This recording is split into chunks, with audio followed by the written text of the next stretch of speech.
Google meet पे कैसे पढ़ते थे, क्या होता था, ये थोड़ा प्रोसेस पूरा समझाओ ताकि बच्चे जो दोस्त हैं लेकिन दूर दूर रहते हैं वो साथ में ग्रुप स्टडी कैसे कर सकते हैं। आपको लगता है, ईमानदारी से झूठ मत बोलना, कि किसी एक पर्टिकुलर सब्जेक्ट की एनसीईआरटी अच्छे से डिजाइंड नहीं है? तो वो शेड्यूल बनाया, फिर हमने टाइम डिवाइड कर लिया कि दोपहर तक हमारे पास टाइम है कि हम आज साइंस के एक चैप्टर निपटाना है हमें। तो आप अपनी लाइफ में क्या चेंजेस लेके आए इन 2 सालों में कि आपके मैथ्स के नंबर अच्छे हो गए?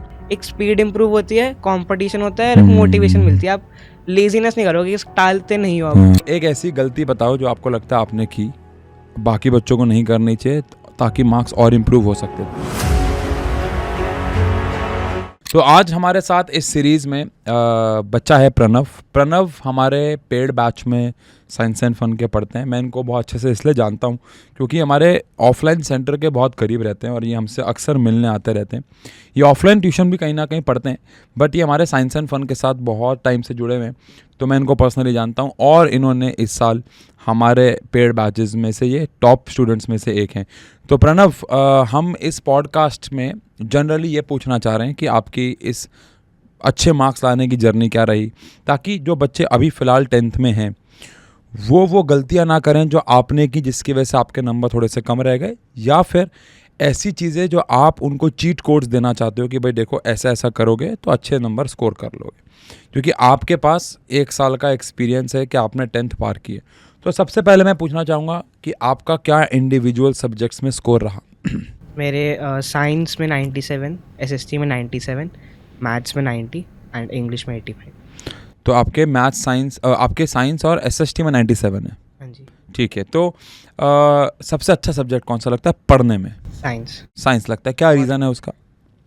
में थोड़े फैक्ट्स और एक्सपेरिमेंट्स से जब कोई साइंस चीज़ पढ़ाई जाती है उसमें लॉजिक है हर चीज़ के पीछे, लेकिन थोड़ा एसएसटी इंग्लिश में बना के लिखना, याद करना, वो थोड़ी चीज़। पर फिर भी आपके एसएसटी में 97 आ गए।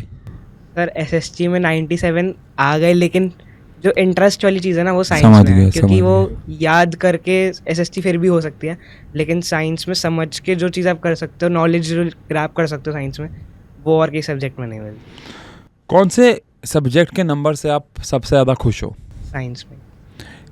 और साइंस से बड़ी बात मेरे लिए मैथ्स होगी, क्योंकि मैथ्स में आपके 90 आए? 90 आए हैं। ठीक है। क्योंकि 8th तक मेरे मैथ्स में बहुत कम नंबर थे, 8th तक, क्योंकि ऑनलाइन था 8th में, तो मैंने चीटिंग भी की थी, इसलिए मैथ्स के लिए तो।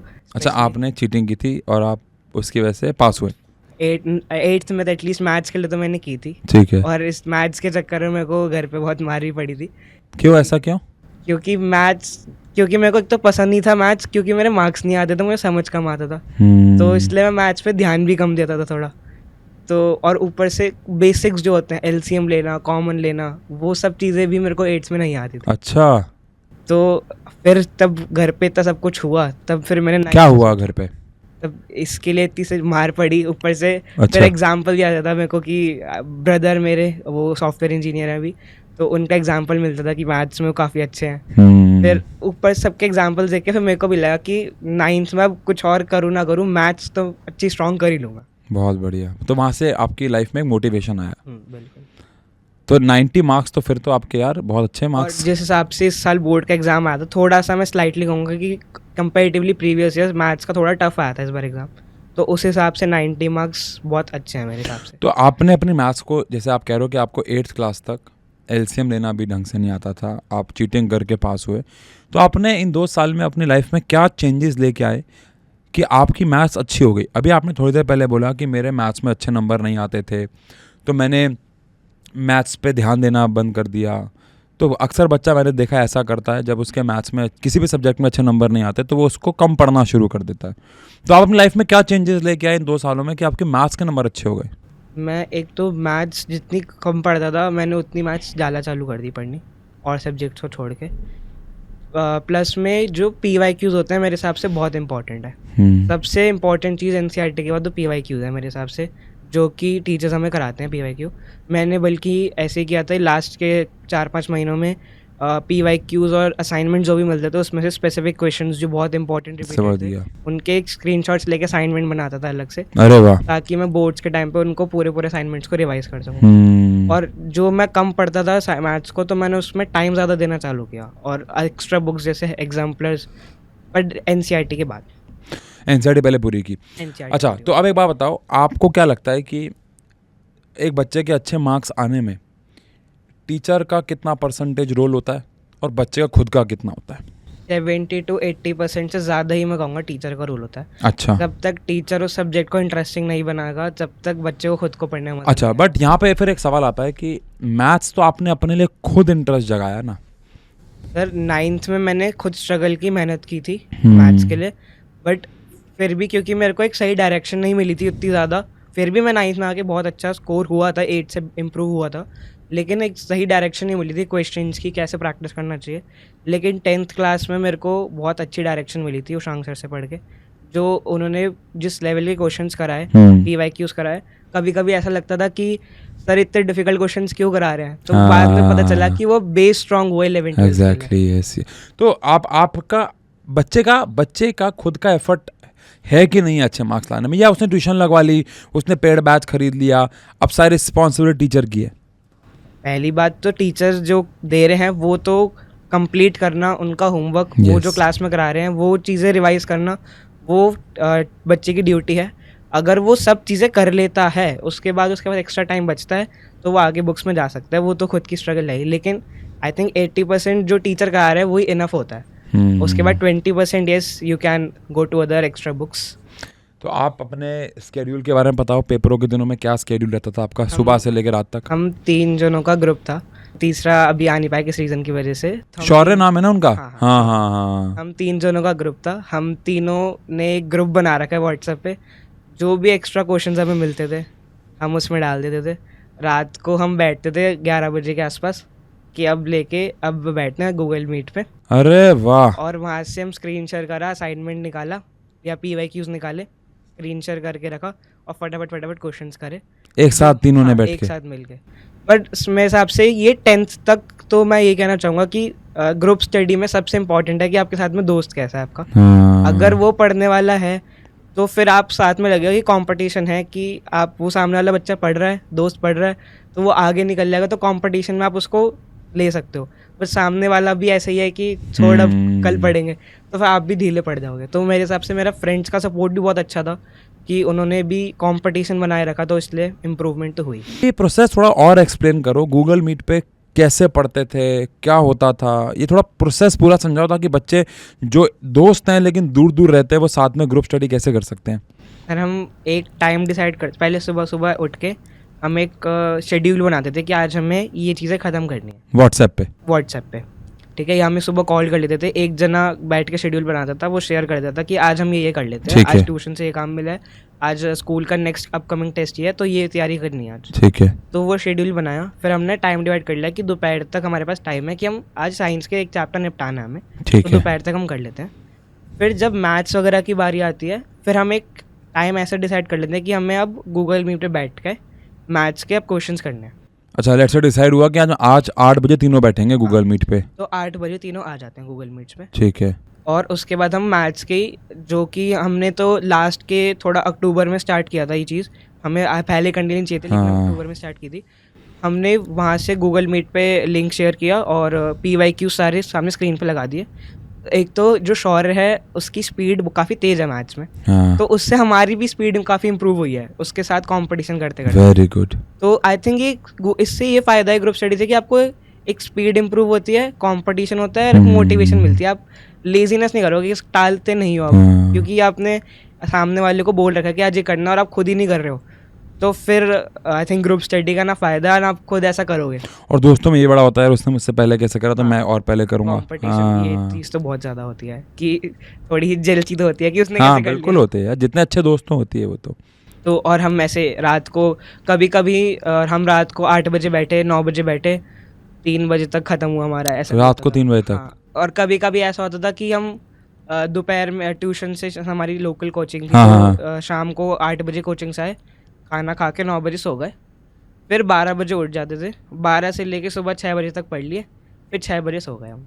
अरे वाह यार। अब आप एक ऐसी गलती बताओ जो आपको लगता है आपने की, बाकी बच्चों को नहीं करनी चाहिए ताकि मार्क्स और इम्प्रूव हो सकते थे। कोई गलती आपको जो लगता है आपकी तरफ से रही हो? मेरी तरफ से गलती कि स्टार्टिंग में थोड़ा सा लाइटली लेना चीज़ों को, कि आपको समझ नहीं आया, क्योंकि कोई टॉपिक पढ़ने के बाद उसको एब्जॉर्ब करने में टाइम लगता है, यस तो वो टॉपिक पढ़ने के बाद हमें लगता है भी क्वेश्चन नहीं हो रहे तो छोड़ दो, पर धीरे धीरे समझ आता है कि वो क्वेश्चन नहीं हो रहे, फिर भी आप ट्राई मार के डाउट्स पूछ लो। लेकिन कई बार हम आलस कर देते हैं कि नहीं आ रहा क्वेश्चन, छोड़ो बाद में देखेंगे जब हमें टॉपिक अच्छे से आ जाएगा। और दूसरी ये होती है कि बच्चे सोचते हैं कि हमारा चैप्टर पूरा अच्छे से हो जाएगा कंप्लीट एनसीईआरटी से जब हम कोई एक्स्ट्रा बुक या टेस्ट पेपर उठाएंगे। हाँ तो मेरे हिसाब से अगर आपका चैप्टर 70-80% वेरी हो गुड चुका है, वेरी तो गुड। उसके बाद हमें कुछ और एक्स्ट्रा उठाना चाहिए। हाँ मैं हमेशा से बच्चों को बोलता हूँ, बच्चा हमेशा एक्स्ट्रा किताब उठाने की वेट तब करता है जब उसको लगता है कि उसका चैप्टर पूरा हो गया। मेरे अकॉर्डिंग एक बच्चे का चैप्टर पूरा कभी होता ही नहीं है। अगर किसी के मैथ्स में 100 आउट ऑफ 100 भी आए हैं और अभी मैं उसको 500 क्वेश्चन दे दूँ, 2 उसके भी अटक जाएंगे, तो कभी भी 100% चैप्टर तो आपका होगा ही नहीं पूरा। तो ये बहुत अच्छा मैसेज है कि अगर आपका एक चैप्टर 70% 80% भी आपको लगता है आपकी तरफ से हो गया है, तो एक्स्ट्रा किताबों पे आ जाओ, खास कर मैथ्स और फिजिक्स जैसे सब्जेक्ट्स में, क्योंकि वैसे तो हर एक सब्जेक्ट में, बट यहाँ पे हमेशा से क्वेश्चन बाहर से आके फंसते हैं, तो वो ना फंसे। अभी एक पॉडकास्ट में बच्चे के साथ हम बात कर रहे थे कि उसके मैथ्स में 98 मार्क्स आए, उस शायद दिव्यांशु था, शौर्य था, क्योंकि उसका एक क्वेश्चन अटक गया। अब अगर हो सकता है लेट अस सपोज उसने अगर और ज़्यादा सवाल बनाए होते तो क्या पता है वो क्वेश्चन उसने कहीं ना कहीं देखा हुआ होता और आज 100 आउट ऑफ 100 होते। 98 बुरे नंबर नहीं है, बट पॉइंट है कि हमें एक्स्ट्रा किताबों पे जाना चाहिए एनसीईआरटी के अलावा, लेकिन सबसे पहले पूरी करनी है एनसीईआरटी। आपको लगता है, ईमानदारी से झूठ मत बोलना, कि किसी एक पर्टिकुलर सब्जेक्ट की एनसीईआरटी अच्छे से डिजाइंड नहीं है? आई थिंक साइंस और एसएसटी, आई थिंक एसएसटी। मैं मुझसे कोई पूछे मैं भी एसएसटी बोलूँगा, क्योंकि एसएसटी की एनसीईआरटी उस तरीके से डिजाइंड नहीं जिस तरीके से सीबीएसई मांग रहा है आपसे आंसर। हाँ एग्जैक्टली, क्योंकि उसके पीछे कुछ लिमिटेड क्वेश्चंस हैं और उस क्वेश्चंस के भी कुछ तो ऐसे हैं कि वो पेपर में दूर दूर तक नहीं आते questions। हाँ, तो इसलिए एक्स्ट्रा किताबों पे जोड़ा जाना ज़रूरी है। पर मेरे हिसाब से अगर आप एसएसटी के लिए नोट्स को ही बहुत अच्छे से तैयार कर Yes. लोगे तो एसएसटी के लिए नोट्स मोर देन इनफ है। साइंस मैथ्स के लिए एग्जाम्पलर पीवाईक्यूज एनसीईआरटी के बाद मस्ट है। और एक चीज़ और कि मैंने फेस की ये प्रॉब्लम बोर्ड के टाइम पे थोड़ी स्पीड का मेंटेन करने का, हाँ, क्योंकि मैं साइंस का पेपर, जो कि छूटना नहीं चाहिए किसी का, हाँ। लेकिन मैं साइंस का पेपर 3 मार्क का एक क्वेश्चन बायो का छूट गया था, वो भी आर एनवायरमेंट चैप्टर, सबसे इजी अरे। चैप्टर जो है, वो भी लास्ट का 2 मिनट बचे थे, मैं सप्लीमेंट की वेट कर रहा था, तो मेरे को तब ऐसे ही पता चला 2 मिनट बचे, मैं ऐसे ही रैंडमली ढूंढ के पेज उस पर स्टार्ट करना चालू हो गया और बेल बज गई और वो पेपर चला गया। तो अगर आपका वो क्वेश्चन अटेम्प्ट हो जाता तो फुल, पूरा 100 मार्क्स आते साइंस। तो यहाँ अगेन एक और बहुत अच्छा मैसेज है कि आपको स्पीड मेंटेन करने के लिए मॉक टेस्ट करने चाहिए बच्चे को स्पीड मेंटेन ज़्यादा से ज़्यादा। मेरी एक थोड़ी सी कमी रही है ये कि साइंस में मैंने लिखने की प्रैक्टिस कम करी है। हाँ, जितना ज़्यादा मॉक टेस्ट आप अटेम्प्ट करेंगे उतना ज़्यादा स्पीड पे आप काम कर पाएंगे, ये एक बहुत अच्छा मैसेज है। चलो लास्ट 3 बातें बता दो आपके हिसाब से जो बच्चे को आज सही करनी शुरू कर देनी चाहिए अगर उसको अच्छे मार्क्स चाहिए तो। प्रैक्टिस एनसीईआरटी पहले ही दिन में 1 बार कर लो, साल में 1 बार कर लो, 10 बार कर लो, काम है एनसीईआरटी। Very good. लास्ट तक करनी चाहिए एनसीईआरटी। सेकंड चीज़ पीवाईक्यूज, PYQs। एंड थर्ड चीज़ जो टीचर आपको क्लास में चीज़ें बताते हैं, बहुत सारी चीज़ें ऐसी होती हैं जो नोट्स में बुक्स में नहीं लिखवाई जाती, एग्जैक्टली। वो क्लास में सुनते वक्त ही पता चलती हैं। और 5-10% क्वेश्चन ऐसे होते हैं वो कॉम्पिटेंसी बेस्ड होते हैं, वो आपको खुद लॉजिकल स्किल से ही करने पड़ते हैं। तो आई थिंक वो चीज़ आपको क्लास में सुन के पता जिसको हम पेड बैच या ऑफलाइन में लाल रंग से लिखवाते हैं। हाँ, लाल तो रंग मतलब टीचर्स की बातों को सुनते सुनते उनको लिखना भी बहुत ज़रूरी है साथ में। बहुत बढ़िया यार हमारी तरफ से एक छोटा सा गिफ्ट है आपके लिए। आई होप आपको 11th में ये हेल्प करेगा एक्स्ट्रा किताबें करने का, और इन किताबों से आप और ज़्यादा अच्छे नंबर स्कोर कर पाओगे। बाकी आपने बहुत अच्छी अच्छी बातें करके बच्चों को मोटिवेट किया। आई होप बच्चों ने कुछ ना कुछ यहाँ से सीखा होगा और बहुत सारी बातों में वो रिलेट भी कर पाए होंगे। तो थैंक यू प्रणव इस पॉडकास्ट पे आने के Thank लिए। you so thank you much. Thank you.